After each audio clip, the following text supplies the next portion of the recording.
आकाशवाणी नागपूर. धैर्यशील मेश्राम आपल्याला ठळक बातमी देत आहे. आयुष्मान भारत प्रधानमंत्री जन आरोग्य योजनेचे आयुष्मान कार्ड KYC करण्यासाठी ग्रामीण भागात गावनिहाय तसेच शहरी भागात वॉर्डनिहाय आयुष्मान शिबिराचं आयोजन दिनांक 18 मे ते 18 जून दरम्यान राबवण्यात येईल. सर्व नागरिकांनी या शिबिराचा लाभ घ्यावा असं आवाहन नागपूर जिल्हाधिकारी कुमार आशीर्वाद यांनी केलं आहे.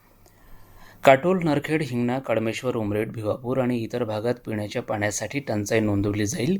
तिथे तात्काळ आवश्यक ती कारवाई झाली पाहिजे.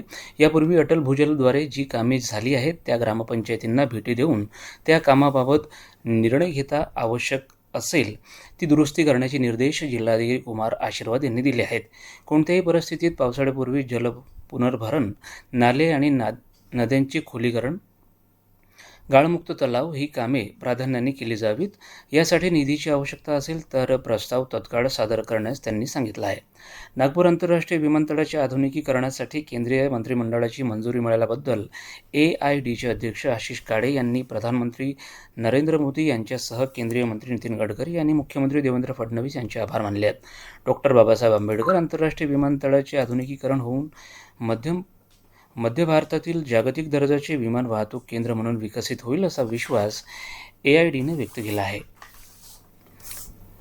अकोला इथं आज राज्यातील सर्वाधिक 45.9 इतक्या कमाल तापमानाची नोंद करण्यात आली. त्यापाठोपाठ अमरावती इथं 45.8 इतकं कमाल तापमान नोंदवण्यात आलं. हवामान विभागाने येत्या काही तासात नागपूर, भंडारा, गोंदिया आणि वर्धा इथं सोसाट्याच्या वाऱ्यासह हलक्या पावसाची शक्यता व्यक्त केली आहे. वाशिम आणि यवतमाळ इथं देखील तुरळक ठिकाणी पाऊस पडू शकतो.